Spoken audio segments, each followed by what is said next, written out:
Spa. Abrid Shine എഴുതി സംവിധാനം ചെയ്തിട്ടുള്ള ഒരു ഫിലിമാണ് ഇത്. ഇതിൽ ഒരു എ സർട്ടിഫിക്കറ്റ് എലമെൻറ്റ് ഇൻക്ലൂഡ് ചെയ്തിട്ടുണ്ടായിരുന്നു. അപ്പോൾ ആ ഒരു ഒറ്റ കാരണം കൊണ്ടാണ് ഞാനൊരു ഫിലിം കാണാൻ തന്നെ കാരണം. എന്തുകൊണ്ട് ഈ പോസ്റ്റേഴ്സും കാര്യങ്ങളും കാണുന്ന സമയത്ത് എന്തിനാണ് ഇങ്ങനത്തെ ഒരു എ സർട്ടിഫിക്കറ്റ് ഈ ഫിലിമിനൊക്കെ ഞാൻ ചിന്തിച്ചില്ല. ഞാൻ വേറെ വീഡിയോസോ ഇതിൻ്റെ ട്രെയിലറോ വേറെ ഇൻ്റർവ്യൂസോ ഒന്നും ഞാൻ കണ്ടിട്ടുണ്ടായിരുന്നു. അപ്പോൾ ഡയറക്റ്റ് പോയി ഫിലിം കണ്ട്. അപ്പോൾ എനിക്ക് കിട്ടിയിട്ടുള്ള എക്സ്പീരിയൻസ് ആണ് ഞാൻ പറയുന്നത്. അപ്പോൾ ഇതിന് എ സർട്ടിഫിക്കറ്റ് കിട്ടാനുള്ള മെയിൻ കാരണം എന്ന് പറഞ്ഞാൽ ഇതിലെ ഡയലോഗ്സ്, ഇതിലെ കോമഡികൾ കാര്യങ്ങളൊക്കെയാണ്. അപ്പോൾ പല കാര്യങ്ങളും ഇതിൽ എടുത്ത് പറയുന്നുണ്ട്. അതൊരു ചില കാര്യങ്ങളൊക്കെ എനിക്ക് നല്ല രീതിയിൽ റിലേറ്റ് ആയിട്ട് തോന്നിയിട്ടുണ്ടായിരുന്നു. മീൻസ് അത് വേണ്ടതാണ്, നമ്മൾ സമൂഹത്തിന് കൊടുക്കേണ്ട ഒരു മെസ്സേജ് ആയിട്ടൊക്കെ എനിക്ക് പേഴ്സണലി തോന്നിയിട്ടുണ്ട്. ചില കാര്യങ്ങൾ നമ്മൾ നാട്ടുപുറത്തുള്ള ചില ആളുകൾക്ക് ഉണ്ട്, ഏത് മീൻസ് പകൽമാനിനെ കളിക്കുന്ന ആൾക്കാരുണ്ടല്ലോ, അങ്ങനത്തെ ആൾക്കാരൊക്കെ നല്ല രീതിയിൽ ലൂക്കി വിട്ടിട്ടുണ്ട് എന്നുള്ളതാണ്.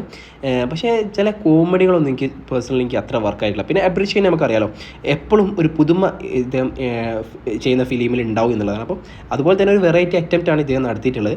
അപ്പം ഈ ഒരു വെറൈറ്റി എനിക്ക് അത്രയ്ക്ക് ഇഷ്ടപ്പെട്ടില്ല. പക്ഷേ ഞാൻ ഇപ്പം സ്ട്രോങ് ആയിട്ട് ബിലീവ് ചെയ്യുന്നുണ്ട്, ഇത്തരത്തിലുള്ള ഫിലിം ഇഷ്ടപ്പെടുന്ന ആളുകളുണ്ടാവും. എനിക്ക് 100% ഉറപ്പാണ്.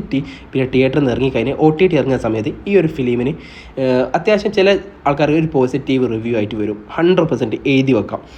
പിന്നെ എനിക്ക് ഒരു ഫിലിമിൻ്റെ ബാക്കിയുള്ള കാര്യങ്ങൾ നോക്കണമെങ്കിൽ സിനിമാറ്റോഗ്രാഫി ആയിക്കോട്ടെ, പിന്നെ അതുപോലെ തന്നെ മ്യൂസിക് ആയിക്കോട്ടെ, ഇതൊക്കെ അത്യാവശ്യം നല്ല രീതിയിൽ തന്നെ ചെയ്തു വെച്ചിട്ടുണ്ട്. പിന്നെ ഇതിൽ അഭിനയിച്ചിട്ട് ആൾക്കാർ എല്ലാവരുടെ പേരൊന്നും എനിക്ക് അറിഞ്ഞൂടാ. ഫീമെയിൽ ഓറിയൻറ്റഡ് ആണെങ്കിലും മെയിൻ ആയിട്ടുള്ളത്. അപ്പോൾ എല്ലാവരുടെ പേരും എനിക്ക് അറിയുമ്പോൾ പലരും പല സിനിമയിൽ കണ്ടിട്ടുണ്ട് എന്നല്ലാണ്ട് എനിക്ക് പേരൊന്നും എനിക്ക് ഓർത്ത് വെക്കാൻ എനിക്ക് കിട്ടുന്നില്ല. ഉള്ള പോലെ പറയാം, ഞാൻ അത്ര അങ്ങനെ ഫിലിമൊന്നും കാണുന്ന ഒരാളല്ല. അപ്പോൾ എനിക്ക് ആരെ കാണുമെന്നുള്ള ഞാൻ നോക്കിയ സമയത്ത് ആരൊക്കെ പേരൊക്കെ കണ്ടു, പക്ഷേ എനിക്ക് അത്ര ഒരു പരിചയമുള്ള ആൾക്കാരല്ലായിരുന്നു എന്നുള്ളതാണ്. പക്ഷേ എനിക്ക് ഈ ഒരു ഫിലിം പേഴ്സണലി ഇഷ്ടപ്പെട്ടിട്ടില്ല.